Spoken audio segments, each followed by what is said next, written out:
Nosso estudo de hoje é a lição 12 do livro Segue-me, as forças do amanhã. Não sabeis que um pouco de fermento levéa da massa toda? Paulo, na primeira epístola aos Coríntios, capítulo 5, versículo 6. Ninguém vive só. Nossa alma é sempre núcleo de influência para os demais. Nossos atos possuem linguagem positiva, nossas palavras atuam à distância. Achamos-nos magneticamente associados uns aos outros. Ações e reações caracterizam-nos a marcha. É preciso saber, portanto, que espécie de forças projetamos naqueles que nos cercam. Nossa conduta é um livro aberto. Quantos de nossos gestos insignificantes alcançam o próximo, gerando inesperadas resoluções? Quantas frases aparentemente inexpressivas arrojadas de nossa boca estabelecem grandes acontecimentos? Cada dia emitimos sugestões para o bem ou para o mal. Dirigentes arrastam dirigidos, servos inspiram administradores. Qual é o caminho que a nossa atitude está indicando? Um pouco de fermento levéa da massa toda. Não dispomos de recursos para analisar a extensão de nossa influência, mas podemos examinar-lhe a qualidade essencial. Acautela-te, pois, com o alimento invisível que fornece às vidas que te rodeiam. Desdobra-se o destino em correntes de fluxo e refluxo. As forças que hoje se exteriorizam de nossas atividades voltarão ao centro de nossa atividade amanhã. Gente, é sempre muito bom a gente ter acesso a textos como esse que nos fazem refletir sobre qual é o tipo de fermento que a gente está produzindo.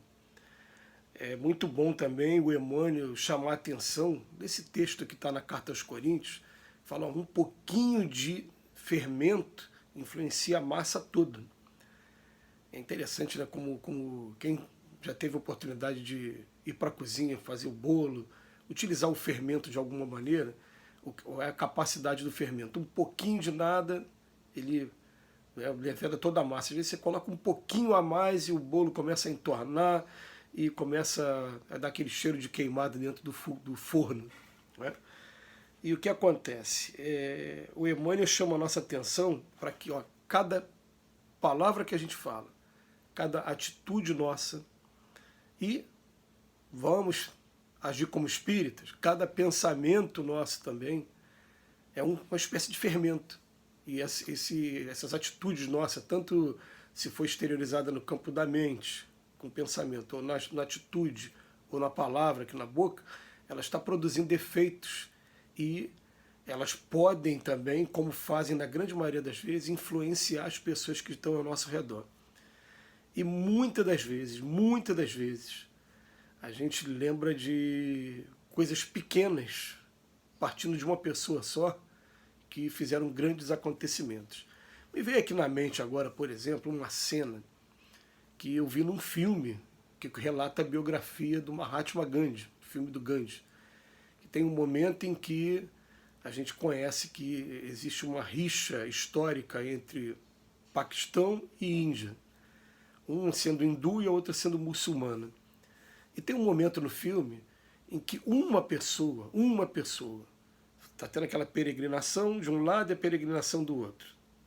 E uma pessoa, olhando para o estado, aquele sofrimento que ele estava passando, de repente ele acredita que a culpa do sofrimento dele está no outro, e ele levanta, pega uma pedra e taca no outro. Quando ele taca, vira uma guerra geral. Foi a atitude de uma pessoa que produziu ali a morte de centenas de pessoas. E é isso que costuma acontecer. Às vezes, uma palavra maldita, ela acaba trazendo complicação em todo o nosso ambiente, seja familiar, seja no ambiente profissional, seja no ambiente religioso, ou seja no meio dos nossos amigos, no ambiente social. Uma palavra dita de maneira equivocada. Então, o que acontece? A gente tem que tomar muito cuidado com o tipo de fermento que a gente está produzindo. Uma reflexão que eu comecei a fazer de um tempo para cá, aqui a gente, no meu caso pessoal, até nas redes sociais, a gente tem grupos em que a gente acaba tendo posturas assim muito sérias o tempo todo. Sérias eu estou falando sem entrar naquele ponto das brincadeiras, das piadas, né? A gente fica só colocando mensagens que sejam altruístas, mensagens que sejam para incentivar as pessoas, enfim.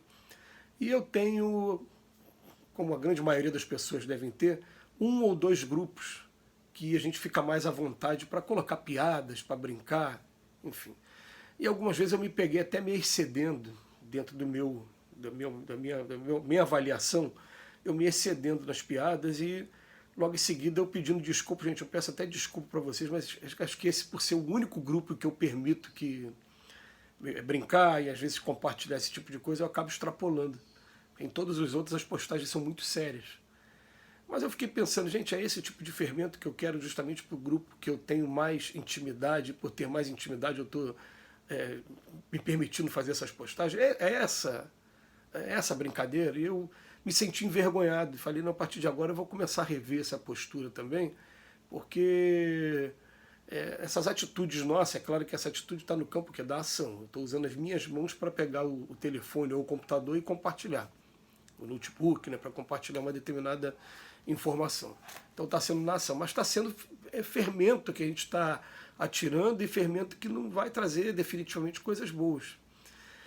E a gente começa a pensar também no seguinte, são pequenas frases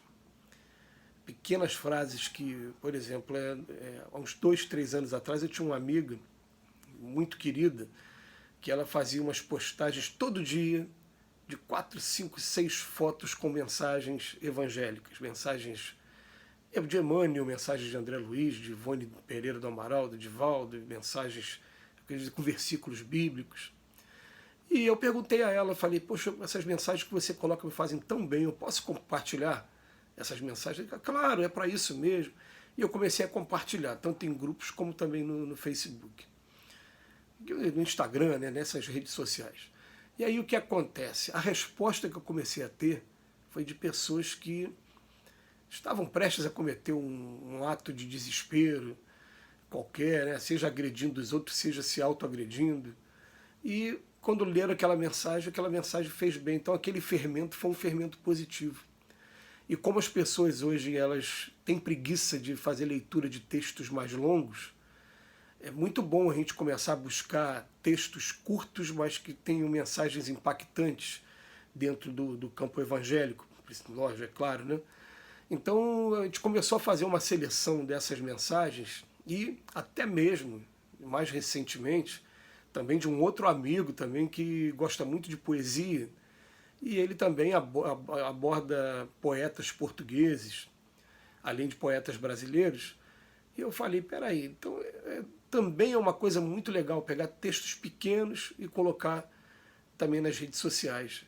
E esse tipo de fermento está sempre trazendo alguma coisa de bom. Né?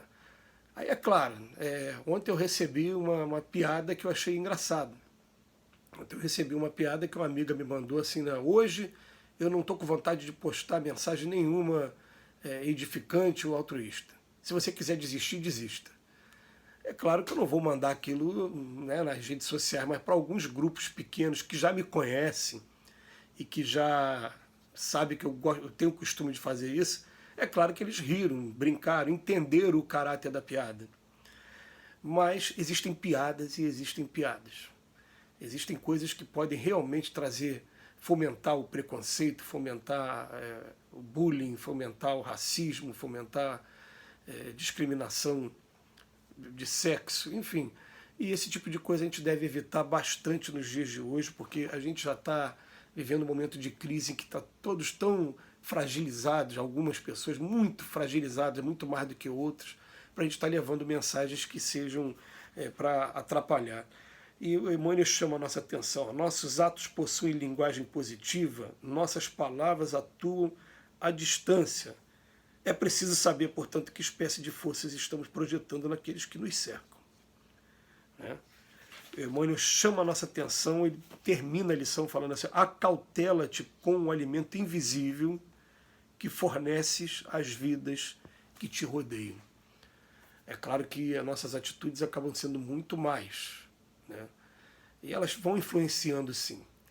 Mas a gente vai tomando cuidado com tudo agora, com pensamento, com palavras e também com atitudes. Muito obrigado, Emmanuel, pela reflexão. Que Jesus nos abençoe mais uma vez. A gente agradece do fundo mesmo do coração a mensagens como essa.